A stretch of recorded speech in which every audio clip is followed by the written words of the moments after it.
Sejam bem-vindos e bem-vindas a mais um episódio do IA Aqui, o podcast que traz discussões relevantes sobre o impacto da inteligência artificial na comunicação, no entretenimento e consumo. Hoje nós vamos explorar como as instituições de ensino de comunicação estão se adaptando à revolução da IA e quais desafios e oportunidades aguardam os professores em sala de aula.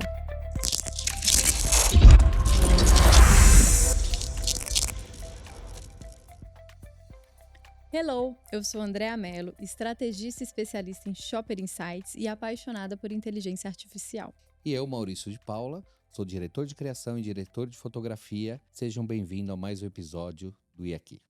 A nossa convidada de hoje é um presente que a vida acadêmica me deu. Ela é doutora em comunicação e semiótica pela PUC de São Paulo, mestre em educação, arte e história da cultura. Ela é professora de direção de arte e criação publicitária há mais de 20 anos e hoje faz parte do corpo docente da FAAP e da SPM. Além disso, ela também tem experiência na diagramação de livros, revistas, jogos educativos e apresentações para clientes como a Pinacoteca do Estado de São Paulo, Natura e Editora Globo.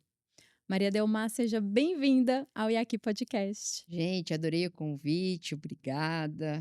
Vamos lá, vamos falar de IA, que é um assunto apaixonante. Maria, eu queria, antes de entrar no universo da IA, te pedir para contar um pouco do teu histórico profissional. Você começou atuando em agência, depois foi abduzida para a vida acadêmica. Queria que você falasse um pouquinho dessa transição de Na carreira. verdade, ela começa mais atrás. Eu sou economista, formada na Unicamp. Que demais. E quando eu estava na faculdade, eu saquei que eu não queria ser economista, mas, obviamente, eu tenho uma mãe que falou, será? Mas ela falou, se forma e depois a gente Sim. conversa, depois a Uhum. gente vê.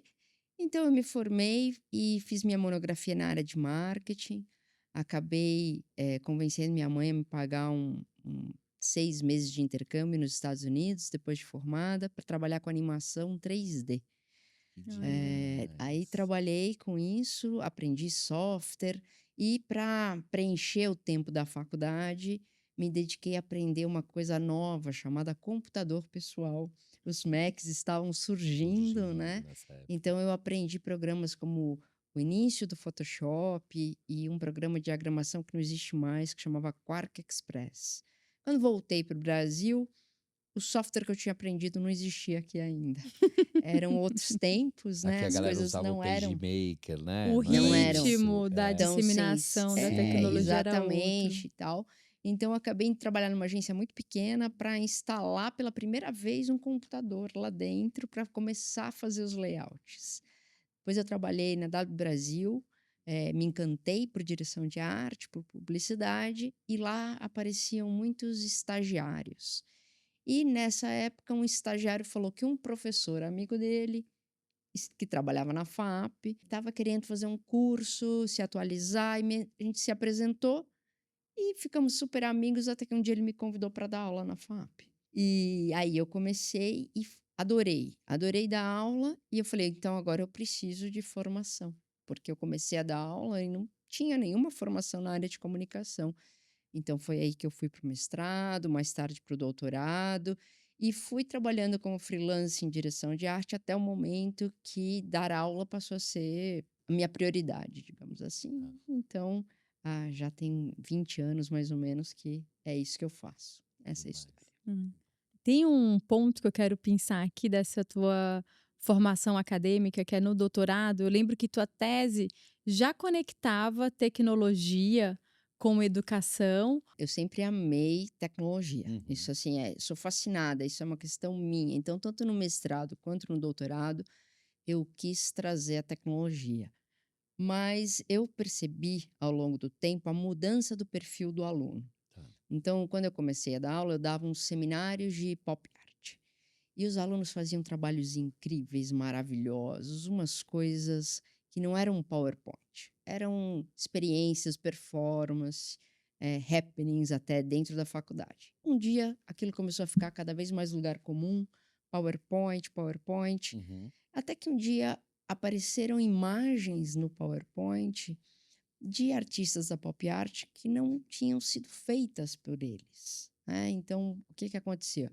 Eu pedi, por exemplo, um seminário de Andy Warhol e aparecia a Beyoncé pintada por Andy Warhol. E isso não faz sentido, né? Sim. Eles não são contemporâneos. Uhum. E eu falei, mas querido, da onde você tirou essa imagem? E eles respondiam, do Google. E aí me veio uma luz para o meu doutorado. O quanto a gente precisa de um preparo para fazer buscas, né? Que depois isso a gente vai chegar até na inteligência artificial, mas o quanto o aluno de faculdade não está pronto para simplesmente fazer uma simples busca no Google e ter um filtro de dizer este quadro não é do artista.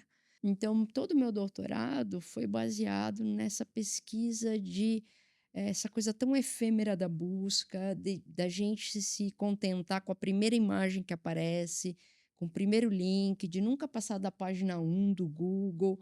Então, eu explorei tudo isso de forma teórica e prática, na verdade. Como os alunos têm reagido ao uso da AI no processo criativo e na publicidade em geral? Bom, o que eu sinto é que eles estão muito felizes, porque o trabalho deles parece que diminuiu, mas eu acho que eles vão tomar um susto quando eles chegarem no mercado. E eles têm ainda uma dificuldade de entender que, por exemplo, a gente está aqui gravando um podcast e o Maurício tem um estúdio muito bacana, onde antes da gente começar se pensou na luz, se pensou no som, se pensou em cada detalhe, né? E a IA hoje, para publicidade, ela ainda não permite esse grau de controle. E em publicidade, que a gente mexe com marca, tudo tem que ser controlado, da parte estética até que tipo de copo a gente vai servir a Coca-Cola, que tipo de taça. Então, são tantos detalhes que nenhuma IA, a não ser que você faça um prompt gigantesco, vai conseguir dar esse grau de controle. Uhum. Só que como os alunos ainda são muito inexperientes, eles aceitam os resultados muito fáceis. Uhum. Como lá no doutorado, Sim, a primeira o foto exemplo do da Google busca. para eles está bom. Então, o que eu tenho tentado trabalhar, já entrando aí em outro assunto, Uhum. é justamente como ensinar o menino a ter um senso crítico para o que a IA faz. Mas para layout de faculdade é uma bênção para eles, né? Só que, por exemplo, eles ainda não entenderam, e aí a culpa é um pouco minha também, como ela pode ajudar o processo, porque eles não sabem o que pedir. Esse é o grande drama. É aquela coisa, você não vai ser substituído pela IA, mas você vai ser substituído por alguém que sabe mexer na IA. E é um profissional da sua área, né? Não, e principalmente as inteligências artificiais que geram imagem, você precisa ter um repertório de estética visual. Muito grande, né? Exatamente, É. eu comento com o Mal, eu tenho dificuldade de usar o Midjourney porque eu não consigo nem imaginar o que eu quero. É muito diferente de ir num banco de fotos, né, um banco de imagens, aquilo já vai me dando ideia. Conforme eu vejo as referências, eu começo a entender melhor o que eu quero. Uhum. Mas no Midjourney não, eu tenho que ter uma imaginação e um repertório Muito para grande, né? construir aquela imagem a partir de um texto. 2 exemplos. A primeira coisa, em sala de aula, eu não corrijo o resultado da IA, eu corrijo o prompt. Isso foi uma saída que eu tive para ver se o aluno consegue pedir, sabe pedir. O resultado da IA é um acaso. Ele pode vir incrível ou ainda nem sempre ele responde bem. Mas o aluno soube pedir o que ele queria, de composição, de cor, de luz, de ângulo, do que eu dei aula, ele tem que saber pedir. Agora, um outro exemplo mais profissional. Eu tenho um conhecido meu que trabalha com design, que está treinando um assistente no ChatGPT, mas assim, está uma semana treinando o assistente, aonde ele está treinando o assistente para gerar prompts para o Midjourney. Então, como ele treina o assistente? Falando de tipos de câmera, tipos de lente, tipos de luz, tipos de cor, tipos de todas as nossas de composição. Então, qual é a melhor câmera para tirar foto de uma fruta? Qual é a melhor luz para tirar uma foto dentro de um estúdio? Qual é a melhor luz para tirar foto na rua? E assim sucessivamente. Então, é um treinamento de um assistente para gerar prompts com todos os passos para que aquilo. E aí, sim, a diferença de um Midjourney 1.0 para o 6.0 Sim. é gigantesca. Tá. Outra inteligência artificial que eu gosto muito Uhum, é a Adobe Firefly, uhum. porque ela já tem vários lugares onde você pode subir Isso, que o referências. Midjourney ainda não permite, né? Exato. Uhum, Então você sobe a referência da composição. uhum. Então, se a gente quer fazer, por exemplo, uma mesa com jogos americanos e um prato, e você já pensou a composição, Perfeito. você faz um desenho só das formas Uhum, e ele completa com o prato, o copo, seja lá o que for, mas na sua composição. perfeito. Então Entendi. você começa a ter maior controle. E eu acho que é uma questão de tempo até que todos esses parâmetros sejam possíveis. É só a gente olhar um Photoshop e a quantidade de parâmetros que tem hoje para um retoque de uma fotografia, Imensa. que vai acontecer. Mas é a mesma coisa. Quem sabe mexer em tudo isso no Photoshop? Você vai falar das pessoas às vezes usa só 10% da capacidade de um Photoshop, né? Quer dizer, Porque é a capacidade dela, né? exato, Em exato. relação a ser um Uhum, retocador ou um designer ou uhum. qualquer coisa. Então, eu acho que assim, é uma excelente ferramenta, mas você tem que ter uma boa formação. Maria, eu queria entender aqui, na tua visão, qual que é o papel, né, nesse cenário em que a gente tem um repertório, a gente tem uma grade, uma formação profissional, qual que é o papel das instituições de ensino hoje para preparar esses jovens para o mercado de trabalho que daqui a 4 anos talvez esteja ainda mais disruptado pela inteligência artificial do que a gente vê hoje? Olha, isso não é uma ideia minha, né? Uma ideia até da Unesco, quando ela pensou o ser humano do futuro, é senso crítico, é formação de senso crítico. Então, eu já falo para os meus alunos, seja de jornalismo, seja de publicidade, não acreditem em nenhuma imagem, primeira coisa. Tudo aqui agora, e eu nem vou entrar em deepfake, que aí já seria um passo a mais para a gente conversar. É, nada necessariamente que você está vendo vai ser verdade. E você tem que se preparar e ter repertório para enfrentar as mudanças que estão por vir, porque a velocidade das mudanças é impossível a academia acompanhar. Então, o que eu tenho que formar é alguém que, de alguma forma, consiga eh, acompanhar aquilo a partir dos seus conceitos, né? Porque, de novo, o que é uma luz numa composição? O que é um enquadramento? O que é o som? Não vai mudar se amanhã a tecnologia for outra, se a gente estiver aqui conversando por meio de hologramas. A gente vai ter essa composição, vai ter esses cuidados. Então, assim, entender o que são os conceitos que vão ficar e que o suporte muda. Eu já passei por isso porque eu sou pré-Photoshop. Então, toda essa discussão tecnológica já aconteceu. Eu venho de um momento que a gente falava assim: será que a gente tem que avisar que a foto foi retocada? Será que deveria ter um disclaimer? Esta foto foi retocada, esta modelo. Hoje em dia não existe nenhuma foto que não foi retocada. Então não passa pela cabeça de ninguém, porque todo mundo sabe que aquela foto foi retocada. E eu acho que eu não vou prever, mas em pouco tempo todas as fotos vão partir de alguma coisa com IA. Talvez não é sua essência, mas o retoque seja feito por IA ou alguma coisa assim. Então, a lógica para mim, como professora, é repertório e conceito. Isso não muda. Agora extrapolou, né? Basicamente, o que a gente vê principalmente nas mídias sociais, as pessoas quase que viraram um avatar. É algo completamente diferente daquilo que a gente vê quando a gente encontra pessoalmente. Aí já é outra questão, Sim. né? Aí a gente Uhum, está falando de uma questão contemporânea, né? claro. Que eu não sou muito otimista em relação a isso, mas eu Uhum. acho que isso está causando um mal muito grande, principalmente em meninas e meninas adolescentes, né?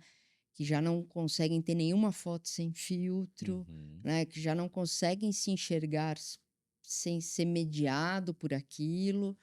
E eu acho que em algum momento, talvez nesse caso, rede social e filtro, a gente talvez retroceda. Eu tenho essa Perfeito. sensação que em algum momento alguém vai falar: que nem cigarro, sabe? Sim. Era chiquérrimo fumar, todo Uhum. mundo fumava, ninguém achava que aquilo fazia mal. Uhum. E eu Os se médicos faziam, inclusive, propaganda de cigarro. Exatamente. Então eu acho que em algum momento alguém vai olhar e vai falar: "Isso daqui melhor não, hein, tá dando muito Uhum. problema para nossa juventude". Uhum. Então assim, IA é uma coisa, agora filtro, rede social, eu tenho Uhum. aí Tá.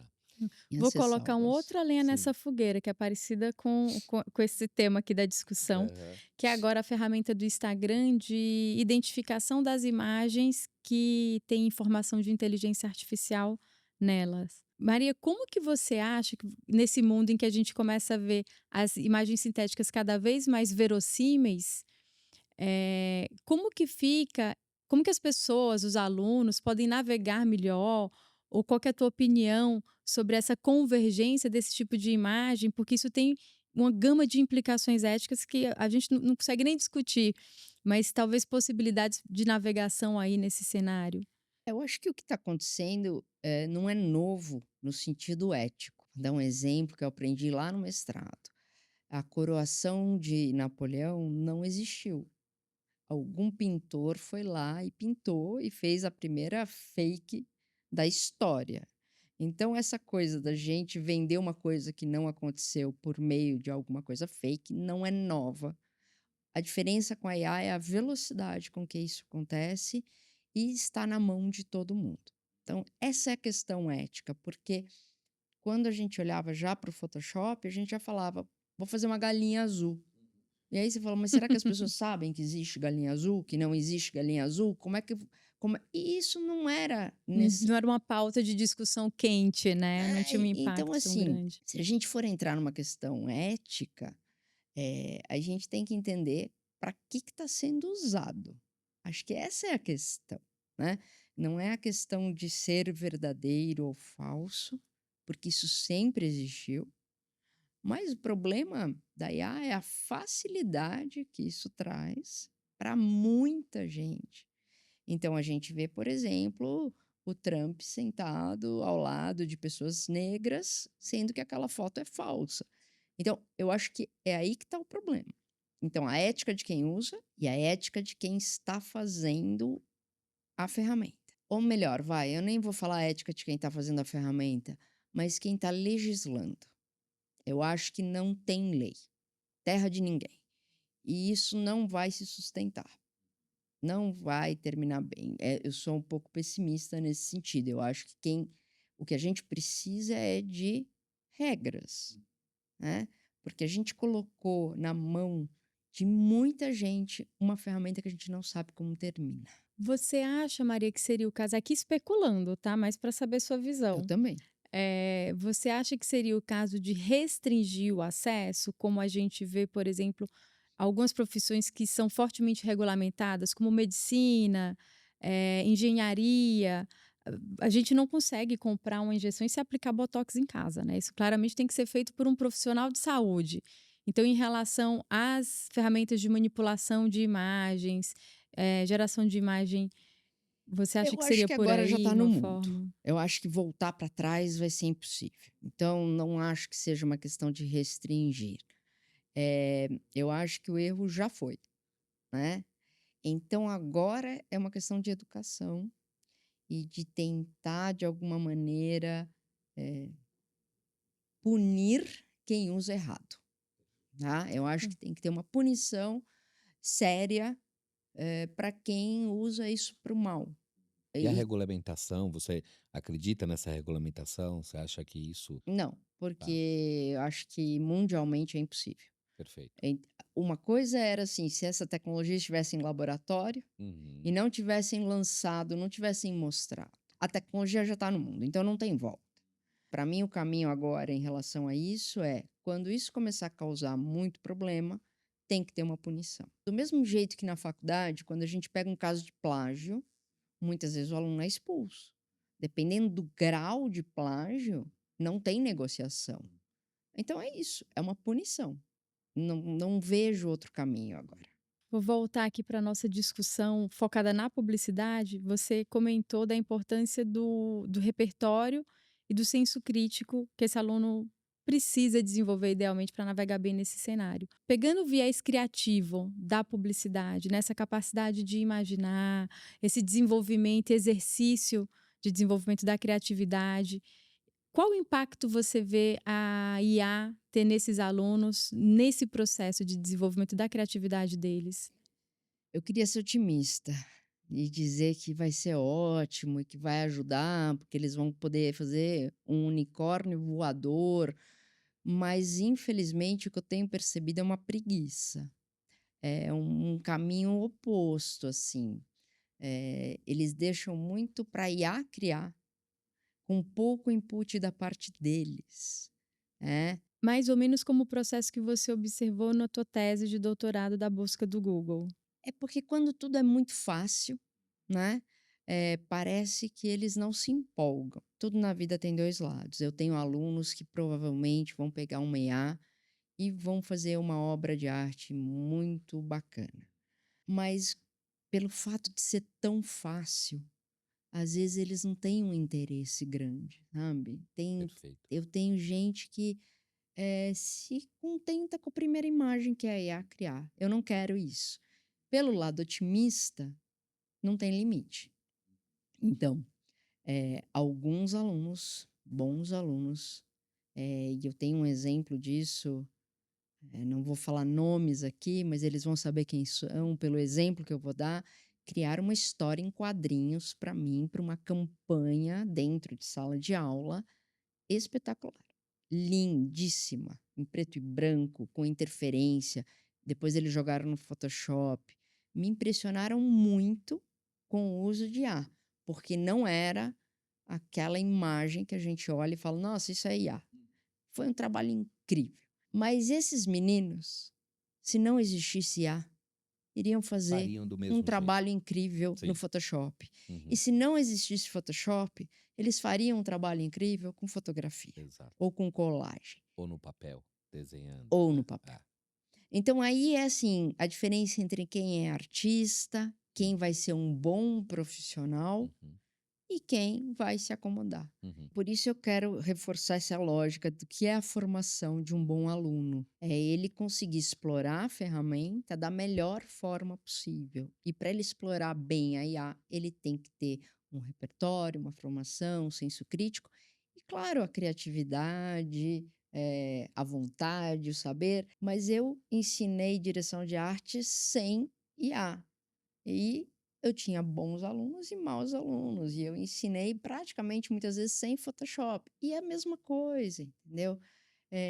Eu acho que assim, médicos, dentistas, qualquer profissão vai sofrer uma interferência da IA.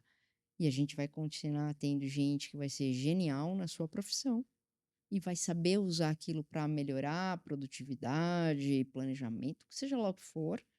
E vai ter gente que vai ficar num lugar que talvez aí passe a ser assim, aquela coisa de template, sabe? Vai vender prompt pronto, A gente já Sim. assistente vê, aliás, A já gente pronto, já vê isso, vemos pelo tudo amor isso não à de é? venda, Deus. Então né? já É. vem o assistente que sabe fazer a Uhum. imagem, só que É. vai ficar tudo com cara de capa de caderno, sabe? Pasteurizado, Assim, né? exato. É.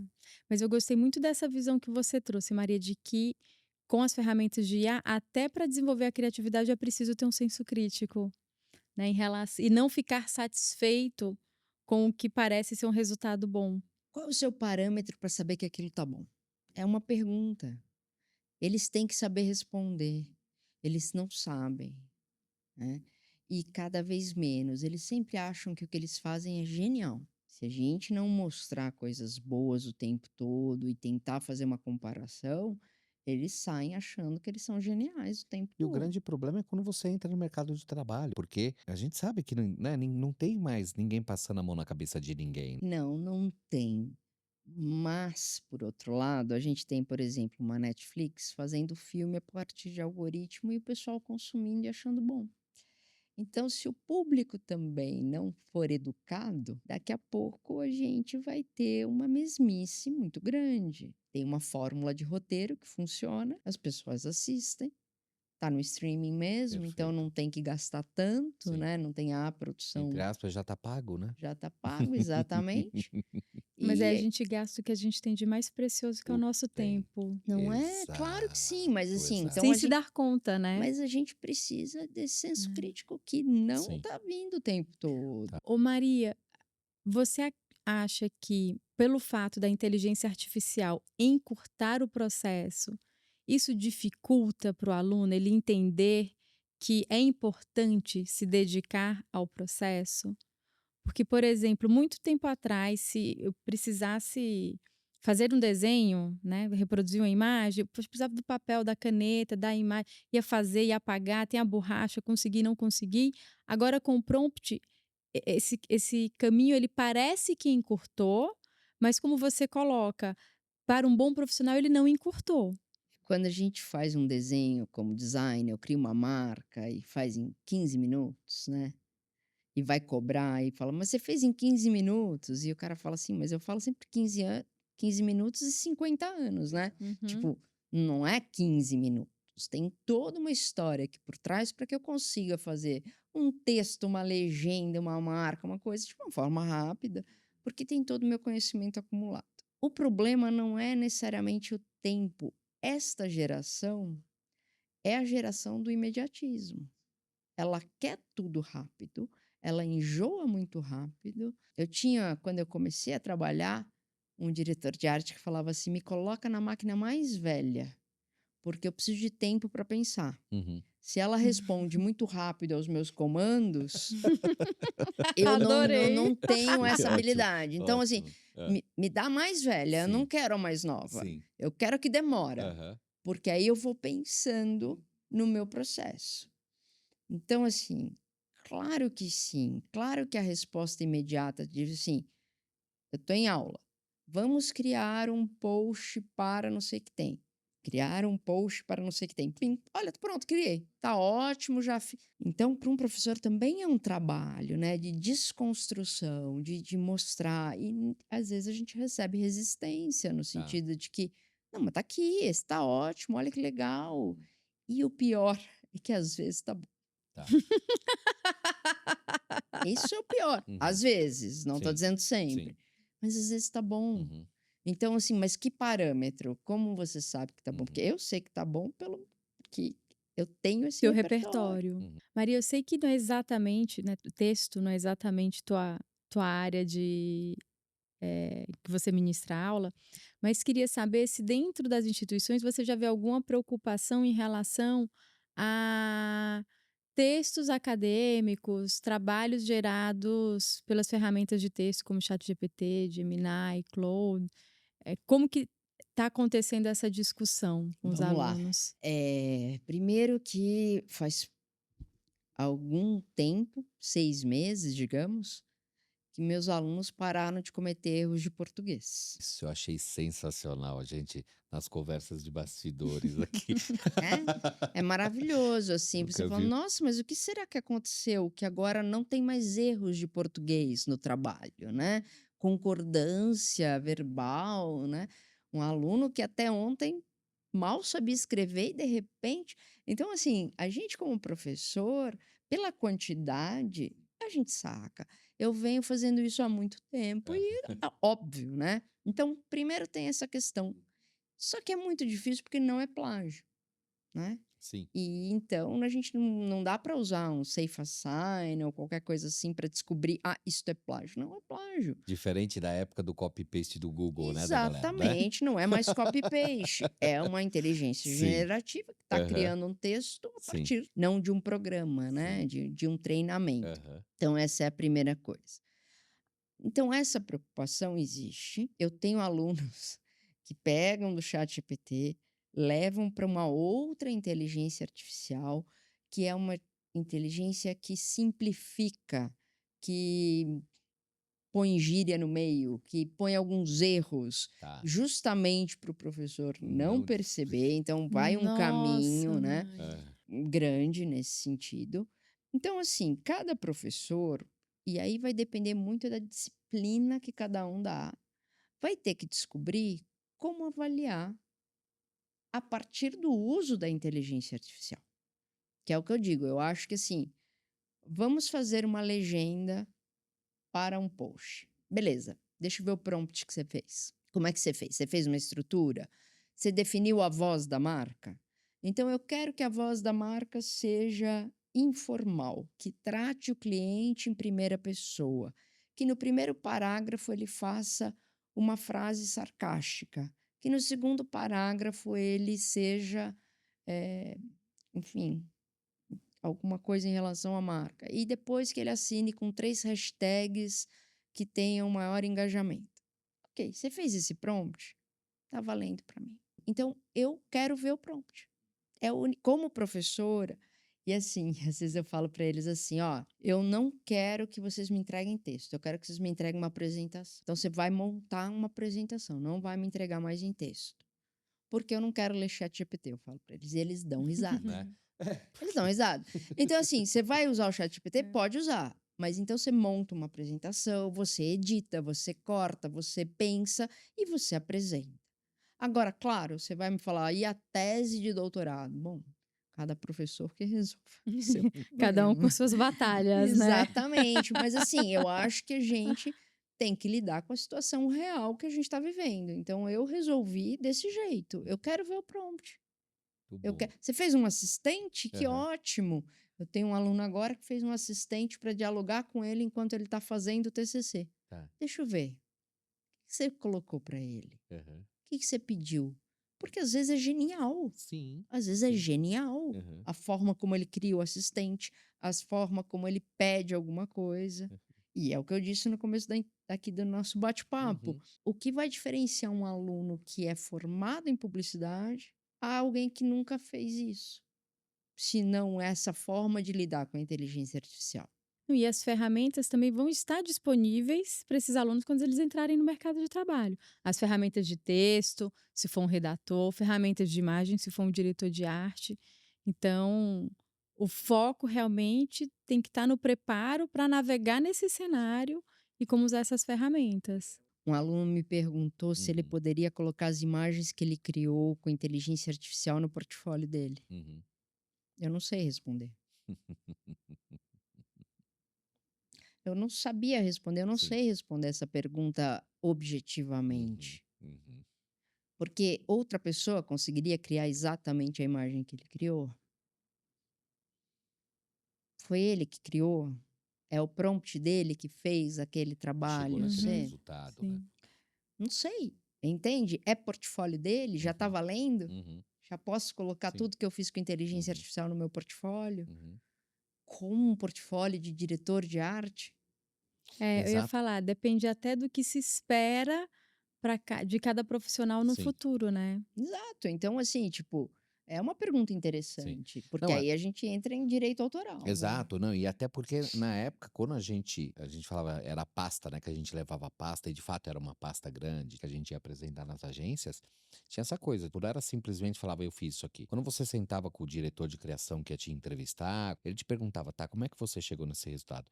Quais as ferramentas você utilizou? Como é que você fez? Qual foi a estratégia por trás disso daqui? Não é simplesmente falar, eu fiz isso. Para ver se efetivamente mesmo era você que tinha feito. Porque quantos, até da nossa geração, aquela coisa toda, que tipo, pegou lá o encarte de um amigo, que o amigo fez, falou, cara, vou ter uma entrevista aqui, tá, não sei o quê, me empresta o teu portfólio, me dá aqui, tá, não sei o quê. E lógico, e a gente, tipo, meu, E né? quando você está em começo de carreira, até a autoria, você trouxe aqui a questão, né, da autoria, ela é complexa, porque Sim, muitas vezes você começa como estagiário, como exato. assistente, e você tem a participação num material que ficou incrível, mas a tua participação foi pequena. Foi pequena. Entretanto, ele Sim. pode estar no seu portfólio. Como que você apresenta ele no seu portfólio? Exato. Para não pegar toda a autoria para você, já Sim. que você contou com profissionais Uhum. mais experientes, Exato. né? Eu acho que aí a gente vai falar de ética e da ética tanto de quem usa a ferramenta, ser transparente, dizer sim, usei, né? E ver como isso vai ser recebido, né? Para uma coisa. E aí a gente não sei se vocês vão tratar disso em algum programa, já deixa o link na descrição, Sim. mas a ética da inteligência artificial. Então, por exemplo, eu gosto muito da Adobe Firefly porque ela não põe marca. Não importa do jeito que você peça, ela não coloca a marca. Já o DOI, por exemplo, coloca a marca. E a partir do momento que coloca a marca, o meu aluno não consegue discernir se aquilo é um problema ou não. Porque do mesmo jeito que ele Entendi. coloca a marca, qual é o banco no qual aquela inteligência foi treinada? Uhum. Então, assim, para a publicidade, usar imagens de forma comercial, feitas por inteligência artificial, a gente vai precisar de alguma legislação. A gente tem falado muito aqui do uso da inteligência artificial pelos profissionais do mercado, pelos alunos, mas aí queria saber pelos professores, Maria.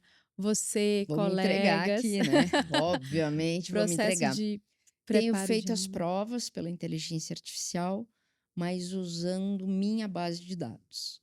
Então, não é uma questão de chegar para o chat GPT e pedir para ele fazer a questão, e sim, por exemplo, no notebook LM do Google, no qual eu subo os textos, especificamente os textos que eu uso em aula. Aí eu subo também um modelo de questão. Então, se é uma questão teste que precisa fazer uma associação, ou se é aquela coisa de verdadeiro ou falso, ou se a primeira for verdadeira e a segunda falsa, enfim, eu mostro para ele o modelo, né, que eu quero, e ele me faz perguntas a partir dos textos. E, obviamente, eu não aceito imediatamente aquilo como já uma questão, já uma prova, mas é muito diferente você editar a partir de alguma coisa que já existe, a Do que pensar criar do do zero zero, entendeu? Então, toda a eu tenho avaliação. usado muito para provas e tenho usado mais que nada para entender um pouco eh, como ela funciona para fazer as aulas. Você usa também na preparação de aulas, alguma coisa você traz? Eu trago, assim, de uma forma muito rápida, por exemplo, eh, quando é uma disciplina nova, alguma coisa, Uhum, quais seriam os tópicos importantes para um tema que um professor deveria tratar? Então, ele me dá os tópicos e, de novo, editar a partir de algo. tá, Então, tenho usado muito para esse tipo de tá. coisa, assim, Você de sente que ela vem contribuindo com você ou no fundo ela às vezes me surpreende, perfeito? assim. Ela traz, por exemplo, assim, sei lá, vamos fazer uma aula de fotografia, Uhum, né? Quais são os tópicos de fotografia que não podem faltar?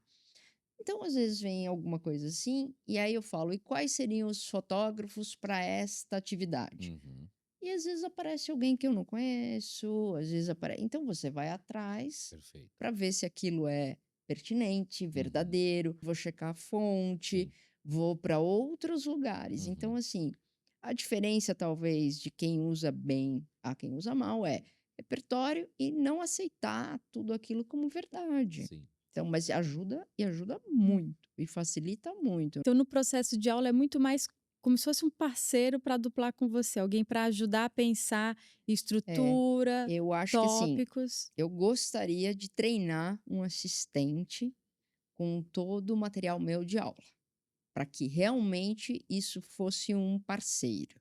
Tá. Uhum, Por enquanto é uma secretária, tá ótimo. tá? Por enquanto não é um parceiro Tá. exatamente, ela não pensa Ela junto. não dupla contigo, né? Ela não, Tá, ainda não. Mas isso é porque eu sei que eu ainda não treinei esse perfeito. assistente de uma Tá. forma boa, Tá, porque precisa de tempo. sim. Maria, tu deu aqui alguns exemplos de como você já incorporou, né, essas dinâmicas com inteligência artificial nas suas aulas, mas você vê as instituições de ensino trazer inteligência artificial para dentro do currículo ou ainda é uma iniciativa pontual de cada professor? Numa das instituições que eu dou aula, é obrigatório que cada professor tenha pelo menos uma atividade que envolva inteligência artificial. Não tem diretrizes a mais que isso, porque ainda é muito incipiente, mas é pedido para o professor que pense a partir da sua disciplina onde entraria a inteligência artificial se eu estiver falando disso. Então, sei lá, sou um professor de finanças, sou um professor de marketing, sou um professor de planejamento, de redação, de direção de arte. Encaixa aí numa atividade inteligência artificial. Na outra instituição, isso fica a critério de cada professor, não tem assim uma diretriz ainda muito rígida. Mas não existe Nenhuma das duas instituições, por exemplo, me dá licença de um chat GPT pago. Ainda não tem esse investimento que eu acho que em algum momento vai ter. E o que você acha? Eu vi até essa semana, eu fiquei de comentar isso contigo. Não vou falar aqui o nome da instituição, mas já estão vendendo um curso de pós-graduação, tá? E inteligência artificial. Eu acho engraçado que uma coisa que não tem 2 anos ainda já tem a gente, Pós-graduação. Universidade vendendo pós-graduação em inteligência né? artificial. Exatamente. Então, assim, eu acho que tá todo mundo, de alguma forma, se dizendo expert nisso, e isso vem atropelando, porque a velocidade com que isso está acontecendo é surreal. Surreal. Não é uma velocidade que a gente humanamente capaz de acompanhar. Então, eu acho assim, se você falar para mim que você está acompanhando o Midjourney desde a versão 1.0 até a versão 6.0 e todo dia você tem entrado e colocado, ótimo. Então você tá entendendo como o Midjourney está evoluindo. Mas que você sabe de todas, de tudo. Cada dia eu descubro uma diferente. Tem mais de 10.000 formas né, de inteligência, e tem as boas e tem as ruins. Mas, digamos assim, que é uma instituição que se diz capaz de já te ensinar. É uma tensão que existe, né, porque é uma dinâmica de atualização tão estrondosa, a gente fica sempre com essa sensação de que a gente está para trás, de que tem algo novo que a gente deveria saber, mas ao mesmo tempo, o movimento que uma instituição de ensino para fazer isso de uma forma coerente precisa, ele é muito longo. Uma mudança na grade curricular precisa de uma autorização do MEC, formar um corpo docente para um curso ou preparar um corpo docente, ou mesmo que sejam as ferramentas, como você mesma colocou aqui, Maria, é um processo moroso que precisa de tempo, de critério, de um olhar crítico, que o ritmo do avanço parece nos cegar, né, dessa necessidade. A estrutura da didática é uma estrutura que você tem que validar o conhecimento do aluno mediante algum trabalho. Eu, como professora, mal sei o que a inteligência artificial é capaz de fazer, né? E, por exemplo, como ela responde a isso ou aquilo, né? Eu estou me formando ainda, então validar o conhecimento de alguém é muito difícil, entende? Para você falar, agora você é formado numa pós, quer dizer, você tem que ser muito bom, né? Porque o processo de ensino é isso, é uma validação do seu conhecimento, e o diploma significa exatamente isso. Olha, esta instituição valida que a Andréia sabe tudo ou é suficientemente capaz de exercer a profissão de publicidade. Validar que você sabe tudo em inteligência artificial? Como? Uma tecnologia tão transversal, né? Maria, na sua opinião, quais vão ser os principais desafios éticos que esses publicitários vão enfrentar? Deixa eu pensar. Esses publicitários que estão hoje em formação com você, né? Quando eles forem para o mercado. Primeira coisa é até onde eu vou com a inteligência artificial, ou qual inteligência artificial usar, talvez, mais do que até onde eu vou, né? Escolher bem quais ferramentas você vai escolher para um trabalho, porque talvez daqui a pouco a gente consiga ter um pouco de legislação sobre isso, de direito autoral. Então, talvez a gente saiba que a inteligência A respeita direitos autorais ou paga direitos autorais, e a inteligência B não paga. Então, eu vou preferir usar esta e não aquela, eticamente falando, porque eu vou me sentir mais tranquilo de explorar comercialmente uma imagem que não pertence a alguém ou que não foi criada por alguém. A segunda coisa é a capacidade da inteligência artificial usar pessoas, né? Então, farei ou não farei uma campanha com Michael Jackson? Farei ou não farei uma campanha? O MAP fez com Elis Regina. Acho que isso é uma questão ética, né? A ser pensada. Ah, tá, a família dela autorizou. Ótimo. Mas e eu? Eu criei? Eu posso fazer isso? Então, assim, no meu tempo de agência, existiam agências que falavam assim: eu não vou trabalhar com marca de cigarro. Eu não vou trabalhar com bebida alcoólica. Agora tem agências falando, eu não vou trabalhar com casa de apostas, porque isso está fazendo mal. Mas isso é pessoa a pessoa. É sua ética pessoal ou da agência que você vai trabalhar. Então, eu acho que a inteligência artificial, como tudo, vai trazer dilemas éticos, mas que não são da inteligência artificial em si, e sim de quem está usando a ferramenta. E como é que você imagina o ensino da publicidade e propaganda daqui 5 e 10 anos com a inteligência artificial aqui? Eu não imagino, juro, eu não imagino, porque assim, todas as minhas imaginações partem de um aluno que não existe. É muito bonito isso, assim, né? A gente sempre pensa de um aluno autônomo, sabe? Esse perfil de pessoa que tem todo o conhecimento a seu dispor, ou melhor, toda a informação a seu dispor, e que vai ser capaz de escolher as ferramentas e vai ser um grupo pequeno que vai fazer trabalhos incríveis. E quando a gente chega na sala de aula, a realidade é o oposto. Cada vez mais eles precisam de alguém que os ensine. Porque é muito engraçado, a gente sempre pensava assim: ah, o papel do professor vai evoluir para um curador, para um mediador, né? Alguém que vai filtrar que conhecimentos o aluno vai co- a- é, usar, né? Porque afinal de contas, como eu tenho repertório, eu vou ser capaz de dizer para ele, olha, vai por aqui e ele vai. E ele não vai. Ele precisa ser guiado, ele precisa ser educado naquilo. Então, assim, eu acho que vai ser um desafio muito grande para um professor, porque como eu já comecei a perceber, como eu disse, os textos vêm sem erro de português. E aí, ele entendeu? Ele aprendeu? Que meu medo é isso, sabe? Que eles consigam, durante um pequeno período de tempo, maquiar que aprenderam, o professor cair nessa maquiagem, porque ainda não entendeu como validar o conhecimento, mas eu acho que isso é uma coisa que daqui a 1 ano, daqui a 2 anos, você me pergunta de novo e eu respondo diferente, porque a gente também vai aprender. Como falar, bom, tá validado o seu conhecimento aqui desse jeito ou desse jeito. Meu papel é isso, é validar se ele sabe aquilo a qual eu estou me propondo ensinar. Se ele me enganar, ele vai me enganar uma vez, duas, mas daqui a 1 ano eu já vou estar esperta naquela enganação. Vamos ver a próxima. De novo, eu quero deixar bem claro que eu tenho alunos muito bons, tá? Então não são todos. Então eu tenho gente que com inteligência artificial, sem inteligência artificial, vai ser brilhante. Mas eu não sei para onde a gente vai, não. Não sei. Se eu tivesse uma bola de cristal, eu ia estar feliz. Daqui 5 anos a gente pergunta de novo. Tá bom, Próximo episódio, combinado. né? Né? Teremos Né? novas temporadas. Maria volta aqui para nos contar como a coisa está indo. Vamos ver. Maria, a gente tem 4 perguntas finais que a gente faz para todos os convidados.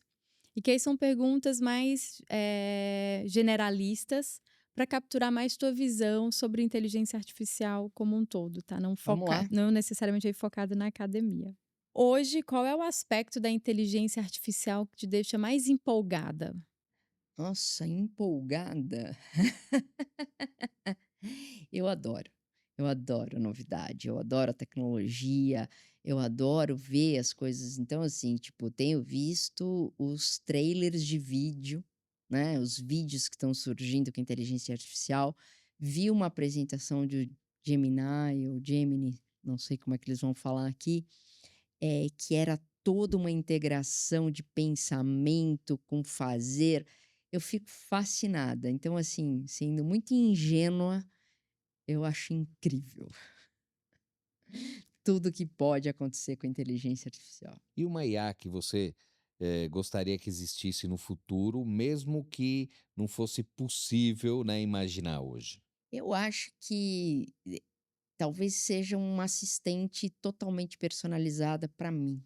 Uma IA que me conheça como ninguém e que caminhe junto comigo, grave tudo que eu faço, pense tudo.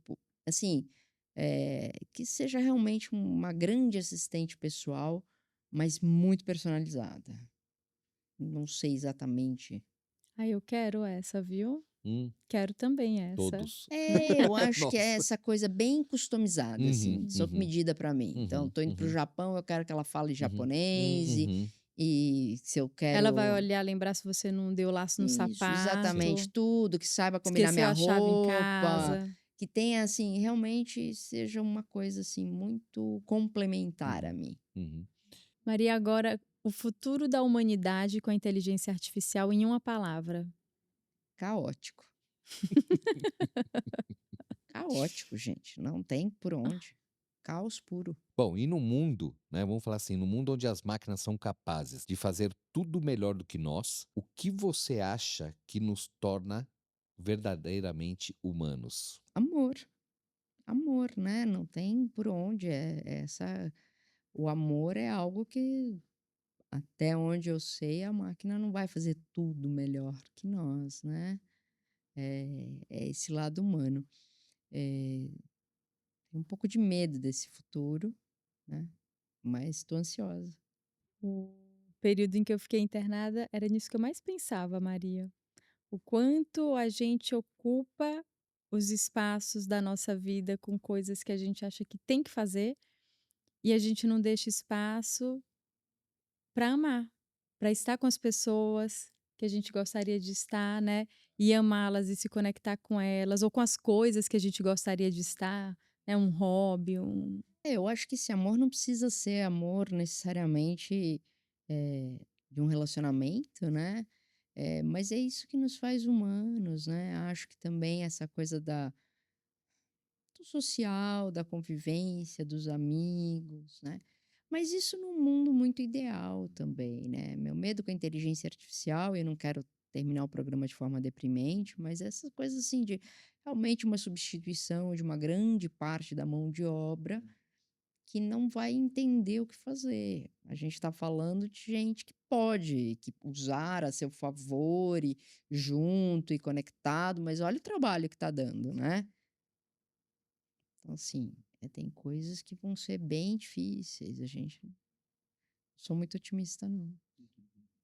Mas acho que com amor a gente chega lá. Acho que Tomara, é essa tomara que essa sim, tomara. essa sementinha que sua resposta planta aqui na gente. Ah, É, Maria, quero agradecer demais tua disponibilidade de vir aqui conversar com a gente.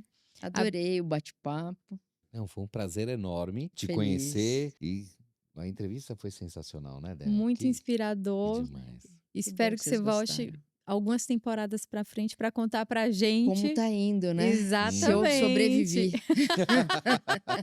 Eu espero que a gente sobreviva para Sim, continuar contando essa sim. história aqui.